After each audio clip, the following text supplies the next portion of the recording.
All right there, outliers. Niiamah Shang here, and thank you so much for letting us be a part of your journey. Oof, we are here today, and I'm breaking things down with one particular outlier. It's Temitope. Temitope, thank you so much for being here. Thank you for spending the time, and thank you for showing up as an outlier in your own right to come and play the game with us here today. I'm excited for where this conversation goes. My pleasure. Thank you for having me here. Yeah, well, it's cool. It's like you created this opportunity by showing up by choosing to be a leader and through your own podcast. And I want to make sure that outliers get a chance right now to get to know you and more about the game that you currently play. So, do you mind telling us more about you and the game you're playing? Of course, thank you, first of all, for having me here. It's a pleasure to be here. So my name is Ayanyemi Temitope, and I have a podcast where I talk to people about their self-esteem struggles. So I struggle with my self-esteem a lot growing up. I grew up as a really, really slim girl. I'm still slim, skinny actually. I'm still quite skinny. But I was a lot skinnier back then. And so people would laugh at me, say all sorts of things to me. Even growing up in your family, you have people asking you, are you fine? Are you okay? People telling you that you need to wear clothes that cover what you look like so people don't see how slim or how skinny you are. So I grew up being told to cover my flaws, to be ashamed of what I looked like, to not step out and talk. And so I became that girl who couldn't go out without company. So I couldn't walk on the street without my brother going with me or without a friend because I was too embarrassed. I was worried that people would laugh at me, people would insult me, and sometimes people did insult me. So it didn't even help matters. And so I struggled a lot. I couldn't step out.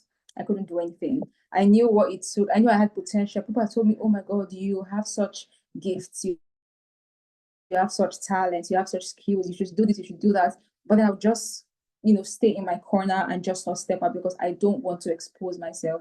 And everything affected my self-esteem. And then I started to work on it. I started to work on my identity, started to work on myself, started to redefine all the things that I had been told by the society, by media, and all of that. And then I'm like, you know what? There's somebody out there who needs this experience, who needs to learn from my journey. And so I created a podcast. Formerly used to be Love and Self-Esteem Podcast, but now it's called the Embrace Podcast. So yeah, basically the idea is just to hold people's hands, help them navigate this difficult journey of building a healthy self-esteem, one that is not dependent on what you look like, what you don't look like, what you have, what you don't have, what you've achieved, what you don't achieve. A very healthy self-esteem, basically. So that's basically what I do. I gotta say that that's really awesome. I sorry for the pain that you went through growing up, but and I am really grateful that you chose to do something with it, right? To create something and to like this is the difference. Like I talk about outliers edge, and the outliers is the right call. But if I was going to do it again, it might be called Trailblazers Edge. And the reason for that here is that um, it's not about like for me it's not about like just being an outlier and being like this is how to get by as an outlier. No, it's about like being a leader, being able to um create enough bring enough people up from like the average way of living into like what is currently considered an outlier way, by blazing a trail. And what I see from you is that you've chosen to lead, you've gone through your experience in life and you've chosen to make something out of it. Yeah, so thank you for doing that. Like I really respect that in there. You know, so like there's so much that's going through my mind as you're speaking right here. Like take me here now to um let's talk about like you getting started with this, right? Because you went from I can't even really you use the word step out. Let me go there. Use the word step out, and I really love that like language. In my mind, it evokes some visions and imagery. What does stepping out mean to you? You froze for a minute, so I think you should take the question again. Sorry. Yeah. What does you use the word language step out? What does stepping out mean to you? Stepping up. Yeah. You had used the word step out earlier. Like I was afraid to step out. What does that mean to you? Okay, so stepping out to me is letting the world see how amazing you are as a person. It is not stifling your potential. right? So stepping out is going out and doing what you need to do to conquer, to make a name for yourself, to accomplish the things that you have inside of you. So I believe that even if you didn't grow up with, because some people say they don't have talent. I'm one of such people who don't think I don't know how to draw, sing, dance, or doing off. But I believe every single person has a potential in them. And if you do not have a the right idea of what you're supposed to do or how you're supposed to use those potential because you're worried about what people are going to say about you, it's hard for you to going out, showing the world what you have inside of you, showing the world what you can do, and not stifling your potential, not hiding. Basically, that's the word stepping out, changing the word, being an outlier, doing different things, doing amazing things, and not being afraid of what people are going to say, and all of that. So for me, that's stepping out, leaving your comfort zone. All right, so we're gonna play with stepping out because I like that. I like this element here of really allowing the world to see you, bringing yourself fully and making an impact in there. Help us see right now, right? Like what are some of the goals, the dreams? Tell us about some of the things that you're doing now that you have stepped out.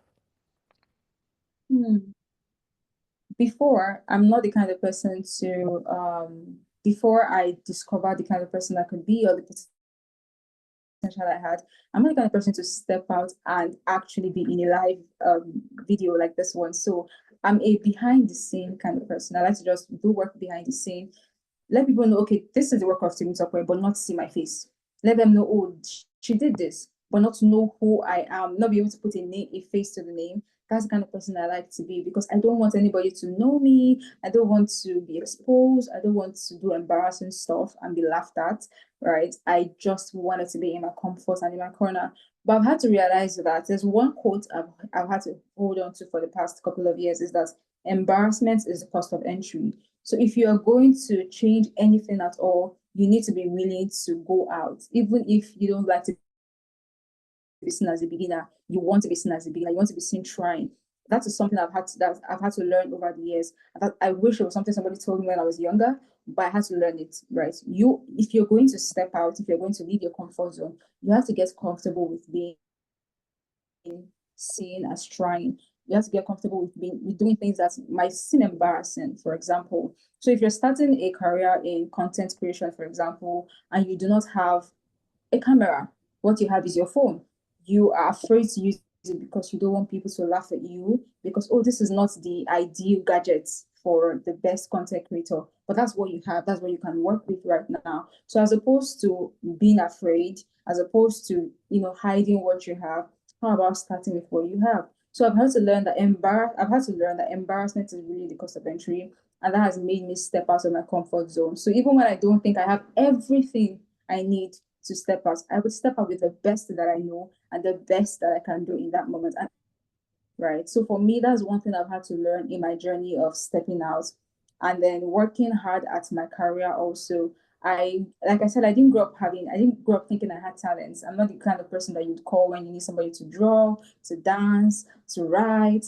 But I had to take a bet on myself, learn a skill, regardless of whether I thought it came naturally to me, learned a skill and gave my all to it until I became, and I'm still growing, but now at least I'm better and I can see the reward so for me, it's just stepping out of your comfort zone. I have stepped out of my comfort zone. Launching a podcast is me stepping out of my comfort zone. Let me not even talk too much because I don't like to be out there. I don't like attention. I don't like putting myself out there or anything, but that's me stepping out of my comfort zone and I'm grateful for that. So yeah, for me, that's stepping out.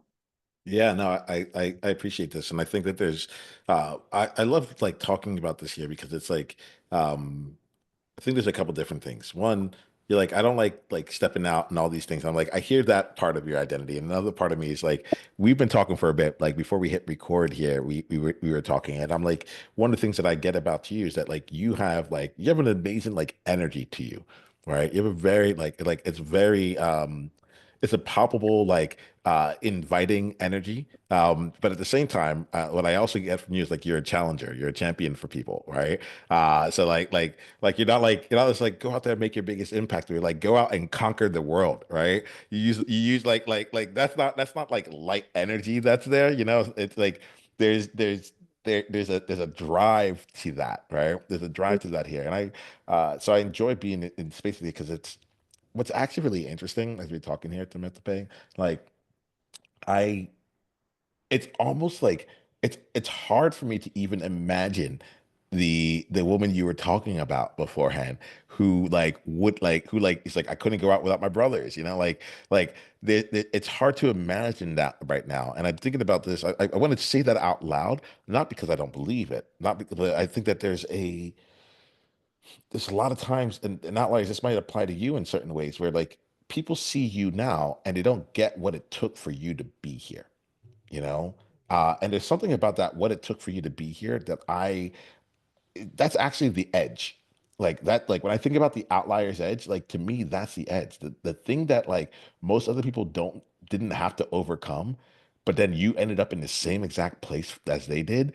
Like, like what that says to me is I'm like, well, if you just did it again, like you could go into another place. And if you did that again, you can go into another place, you know, like there's more to keep growing.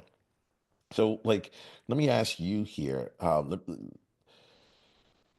tell me if you had to, because there's other outliers that are listening that you know they're wondering, can I ask for the promotion, or can I raise my prices, or who am I to like to become the face of my business? You know, I like so on and so forth.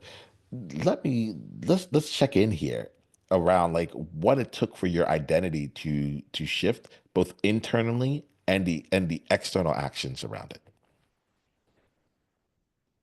Okay, so first things first, I like that you use the word identity because identity is very important. Identity is who you are, right? If you don't know who you are, if you don't know what you think of yourself, or it affects every other thing around you. So the first thing is identity. Who do you think you are? What is your identity based on? I always tell people this, and this is the internal side of things. I always tell people this. It's an example I love to use so much, and it's the fact that your identity cannot be hinged on things that are able to change with the times and seasons. So there was a time in our lives or in my life when there was a phone that was really making I don't want to call the name, but there was a phone that everybody wanted to have at the time. People were, doing stuff just to own that phone. I mean, if you had that brand of gadget, you were on top of the world. You were like the celebrity, you were like the rock star and everything.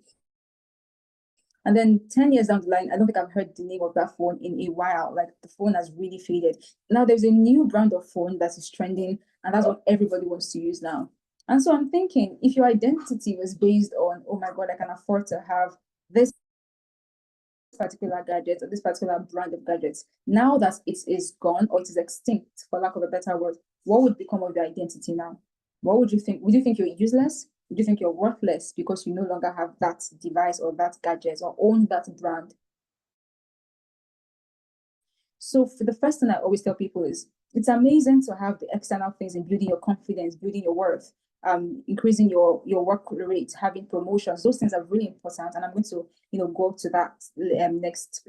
But you have to start with the internal. Your identity has to be in the right place. It has to be on something that cannot change because everything in this life changes. I remember I was speaking to young girls a couple of weeks back, and I was telling them that there was a time in our lives where the beauty standards were always changing. So, for example, now I don't know what the trend is. I can't keep up anymore. But there was a time when, if you, as a lady, if you had a big, belly, you were the it girl, you were the reigning girl, for lack of a better word, you were the rock star.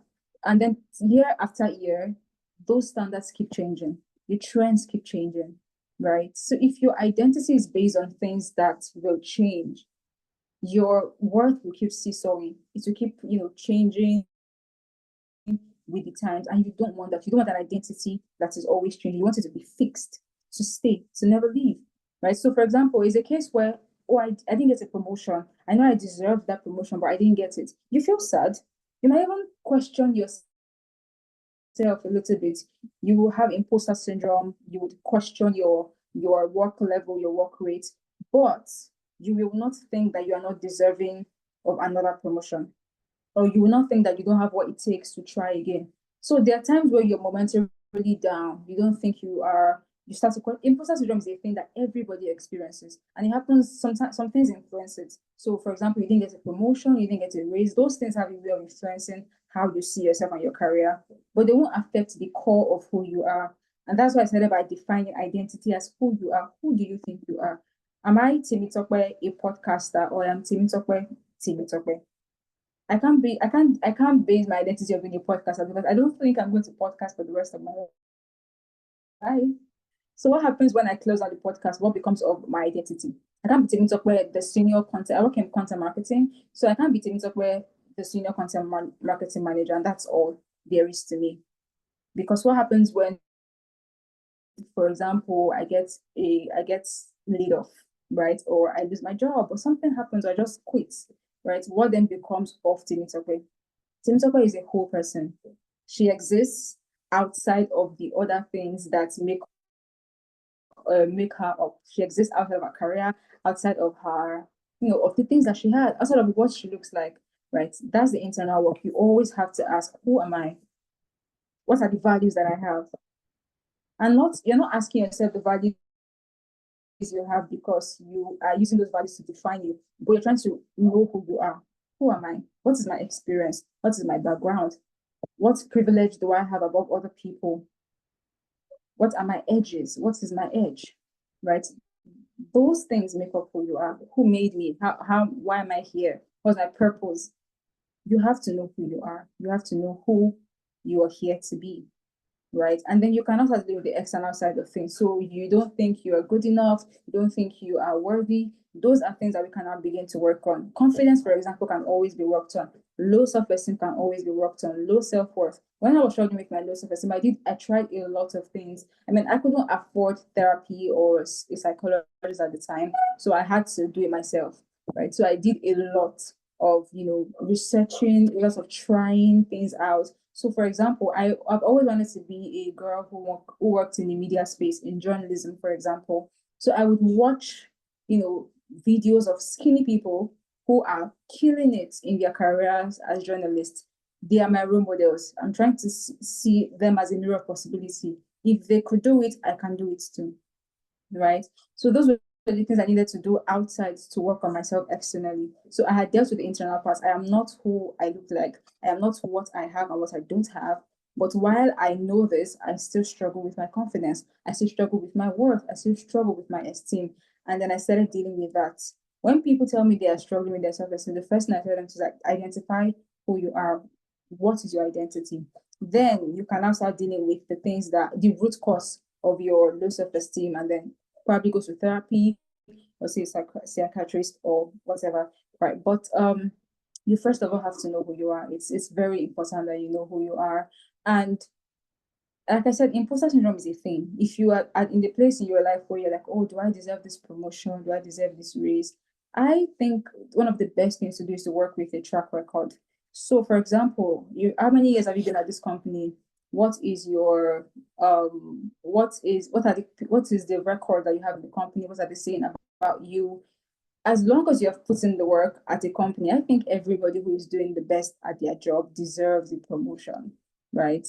And you might not feel like it, but many times we don't act from a place of feelings because feelings are very fickle, right? So you don't always act. So when I feel down, I have a praise file where I look at all the amazing things I've done, all the things I've done at my company, the recognitions I've gotten, the compliments I've gotten, the feedback, the goals I've smashed, the targets I've met.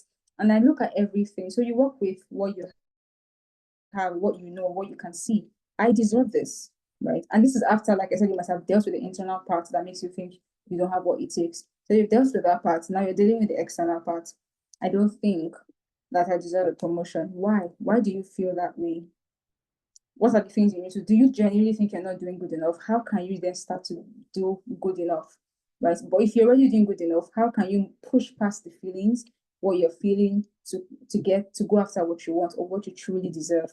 Right. But first of all, the internal work has to be done. You have to define. I think that's the best way I can answer this question with limited time. You're muted. Okay. So yeah, y'all, I was just very muted right there. Yeah, I like there's something really in what you're saying around knowing who you are. Like, and as you're saying, it's like it's easier said than done. Like it's much easier said than done.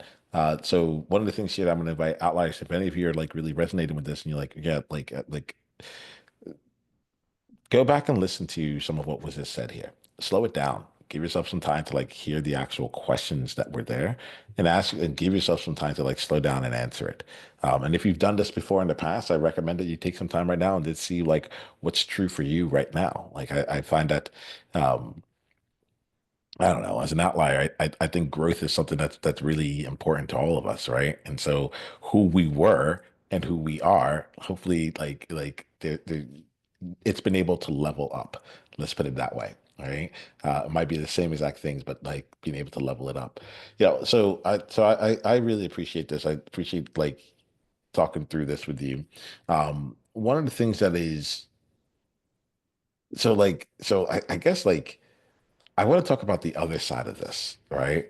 So like because when I hear you speak, right, there's fire, right? There's like you speak and I love this because I think there's it says something. It says something that I don't know how you were before you allowed yourself to like, you got you decided to step out, you know. Um, but it still strikes me. It still strikes me because I'm like, because there's this element of the before and after that I think would be really cool here. Like the I'm trying to see where I want to go with this in particular, but I like there's something about like I would love to paint the picture for the outlier who decides to do this work. You know, like what changed for you when you went through and you did this internal work and you like then went out and did more of the external things. What changed for you when you did that? What changed for me when I decided to step out and Yep. work on the aspects of myself? I And think I'm it's using the for word step out, but like when you brought your self-worth up, like what changed for you? you first for a minute. Yeah, I'm using the word step out, but like it's like in relation to you, like actually having gone through the work of bringing up the self-worth, like what changed for you? Um, so the things I'm trying to be sure I get your question. When you say what changed for me, are you asking what things I did or what changes I began to see after I started working on myself? Both. Like this is I think that the there's one thing to be like we could do this. I think the other side of it is like I would love for outliers to get a picture of like, all right, cool. Like what now? Like let's say we did this work, what now becomes available for us? And not like in the hypothetical. I'm very curious about like what changed for you specifically. Okay, so specifically what changed for me? I'll start first by the kind of work I started to put in before I start to talk about what exactly changed in my personality. So for example, not for example, let me just say what happened. So I knew that I was struggling. I was depressed. And I stayed there even when I was in the university. I would wallow a lot in my depression, in my, my low self-esteem. Oh my God, I can't step out, I can't do anything. And I realized I can't continue like this. Right? I saw my mates or my friends doing amazing stuff, going out and actually kicking, doing amazing things. I'm like, I can't stay like this. So I said, what am I going to do? Like I said, I started to research. I did a lot of research. I knew this was something I had to figure out by myself because I couldn't afford to see a professional. So I knew, okay, Google was my best friend. So I would open the internet, search a lot, watch a lot of videos on people who have conquered this stuff. How did they go about it? What did they do? And what I could learn from them. And like I mentioned, I had a role model. So there was a mirror of possibility. I wasn't existing as an island. I wasn't existing without help. So I was seeing people doing amazing things. I'm saying, if they can do it, I can too. And then it's amazing because the internet is so beautiful now. People come out to share their are vulnerable now. They share their experiences. So you see your role model coming on the internet to say, "Oh, I struggled with this before. I struggled with that before," and all of those things they do something to your subconscious. They tell you if they could do it too, I can. It's a journey, right? You're not going to get over your self-esteem issues like in 2 seconds. It's a journey. right? So, but you know that it is possible. You've gone from, oh, I went from this is how I'm going to be for the rest of my life. I went from wallowing in depression, in self-pity, in lack of hope, to realizing, okay, now it is possible. So first of all, the hope was because there's a quote I hear a lot. Somebody says a man can survive. I don't know the specific amount of days that was mentioned in the quote, but a man can survive 21 days without water or without food, but he can't survive without hope. Right. So at the point where you tell yourself, okay, it is possible. At that time when I told myself, okay, it is possible, that was when the first step began for me. I got up from my bed, I got up from the chair, I got up from my comfort zone, and I started to put in the work. I spent a lot of time. I mean, I didn't have a any other thing I was doing, so I spent the bulk of my time on the internet, just learning, just seeing what I could do to be better, just watching from my room, but watching from the silence, people who were doing amazing things and saying, I can do this too. And the next thing I know, I started to become more confident. There's something that happens when you watch people do things and you tell yourself you can do it. Eventually it starts to affect you. You start to see yourself do the same thing. So next thing I know, I was talking like them. I was acting like them. People would ask questions of self-esteem and I would be answering. Like somebody would post something on their status about, self-esteem, struggles, and I would be quick to respond. That was not the typical me. Typical me was very quiet. So I noticed that from the research I was doing, from the people I was following, subconsciously my mindset was being shifted. It was a gradual process. It didn't happen at a snap of a finger, but it started to change eventually. Little by little, it was changing. It took a long while. I mean, I don't think I'm 100% there yet, but compared to where I was coming from or where I'm coming from, there is significant change. And that happened because I gave myself to the journey, I gave myself to the work. So I kept on telling myself, it is possible. As long as there is hope, um, it's possible to just get up and do what you're supposed to do, as long as you believe that you can do it. Right. So that was the first step for me. Just say, and then next thing I know, I was always, and in fact, it was because I saw people to answer questions on self-esteem. I'm like, I'm just going to start a podcast. Right? I'm just going to step out and convert this entire knowledge, this fire, this sudden drive that I have, and over the years, it only continues to get better. And that's the thing about growth. As long as you're giving yourself to it, it will only keep getting better. So I didn't start, with this fire, with this drive. It was a gradual process. I committed to the journey, and from the podcast. I started the podcast. I was really ashamed about it. I didn't want to post about it. Next thing I was posting, I wanted the whole world to hear my voice. I wanted the whole world to hear what I had to say, right? And it was a gradual journey, but I knew it started the moment I told myself I need to get up, and it is possible to get up.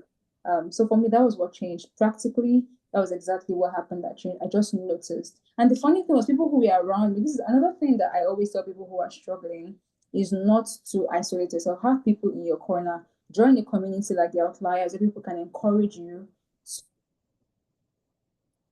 to be your true potential, to be your true self, right? To reach out to your true potential. That's one thing I did. I had friends that almost saying something has changed about you. You're no longer the way they were affirming my growth, affirming the progress, and that's really kept me going because you can't do this life alone. You need to have people in your corner. That's what I think, right? So the encouragement, the motivation, you're getting better. Something has changed. You're more confident than you used to. What is happening? What has changed? What are you doing? Questions like that make the things that make me realize, oh, something has changed. I can see it. They can see it. So I'm just going to start a podcast and just talk to people. And starting the podcast because I'm talking to people, I obviously have to learn better. So I'm starting the podcast. Before I release an episode, I have to learn. I have to read about it. And then as I'm reading, I'm also learning and applying it to myself. And I'm growing too. So that's how changed. And it has been like that for 5 years now, just learning and getting better. Well, I love this here. We're gonna start wrapping up the conversation, but some of the things I appreciate in hearing this is like one, there's I think the first thing I hear is that like you took the time to research this, right? And so outliers, whether like no matter where you are on this journey, I think we all have our own versions of like self-worth or like um imposter syndrome or some other thing that's like holding us back from where we would love to be or where we see others being. And I heard a few things from you. One is that like you immerse yourself in that world, right? So you're like I've spent hours here. I would watch other people. I would do all these other things. Like, and so like you didn't you exited the world that you knew and Yeah. instead allowed yourself to like immerse yourself in a new reality, right? And a reality where people talk this way, and a reality where people said different things, and a reality where different things took place. And then eventually you found yourself saying those things and you found yourself like doing things. So like, but the first things first was that you change your environment around you and like, and what you were and your inputs into your world, and started to inundate, almost barrage your brain, with experiences of like, this is not just, this is available and you had the hope of like, okay, and I can do this too. That's one thing I heard.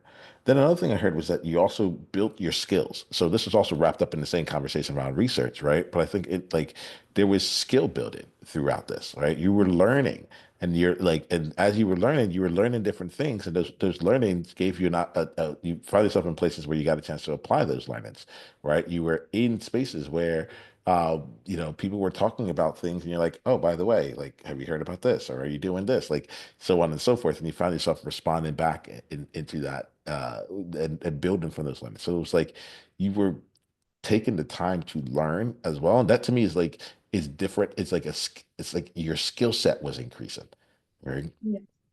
And then what I'm also hearing is that as your skill set kept increasing, you kept finding more and more ways to be able to go and support people. And as that and to be serving and to keep growing by helping other people, which eventually got to you doing a podcast. And then eventually, like now you're on like other people's podcasts and you're doing things like this. Like you're like you're still very much on the journey, as we all are, right? As we all are. And I think that I like to think that there are certain things that we in this life, like we will just keep, it's the same boss over and over again. It's like Bowser and Mario Brothers. It's always a Bowser, you know, but like it's gonna look different each time, you know? And so like for you, it's like I can almost imagine being like, all right, there's different levels of self-worth that I have. I have the self-worth to do this, but now do I have the self-worth to do this next thing, and so on and so forth. But like the foundation is stronger and the cup keeps getting filled. For me, it's about being alone. You know, am I willing to be the only one doing podcast panels? Am I the one willing to be the only one doing this? You know, so on and so forth, right? So I know that the game never really stops, and we get opportunities to keep growing from there. So I'm grateful for Yeah. you. Thank you for sharing your story. Thank you for bringing your light into this space. Thank you for being real. Thank you for doing your work. Less otherwise this conversation couldn't happen here. So in a bit, I'm gonna have give you a way to let outliers know how they can continue down the path with you. But before I do that, I want to ask you outliers to go and share this out with someone in your world. Because this is how this podcast grows. It's all through word of mouth. We don't have ads or anything on here. We really go out and we find amazing people and we say, hey, amazing people, get to know other amazing people and see yourself and in their stories in a way that you can lift yourself up and continue to really create a bridge for other people who might be feeling alone or as outsiders right now, and help them know like, hey, look, there's a path for you. So if you can just take this time to go and share this out with someone in your world, and join us in that one person, one conversation at a time initiative, where you take one person in your world and you say like, hey, this conversation in particular, I know we were talking about this. This conversation was actually recorded specifically for you, right? And I make sure that they know it. Awesome. All right, so Temitope, we're gonna end our conversation with you sharing two things. One, how can outliers stay in the conversation with you? Like if they want to go further, how can they reach out to you? And then the second thing is, um, I like to create spaces where we all get to learn and grow, right? And so if like I'm curious what insight you got from this conversation for yourself, as well. And it like share an insight if it came to you. If you don't have one, that's okay too. All right. But let us know how we can continue down the journey with you and what's an insight you got from today's conversation. So I might need you to take the second point again because you froze for a minute. Yeah. Yeah, that's just like what's an insight you got? What's a takeaway you're taking for you specifically? Like how did you grow as a result of this conversation? So how outliers can stay connected with me. First things first, listen to my podcast, right? Because I share amazing things on how people can grow, how they can, beat the lies of the media, of the society, and just be who they are truly meant to be. I'm also available on social media platforms, so I use Instagram.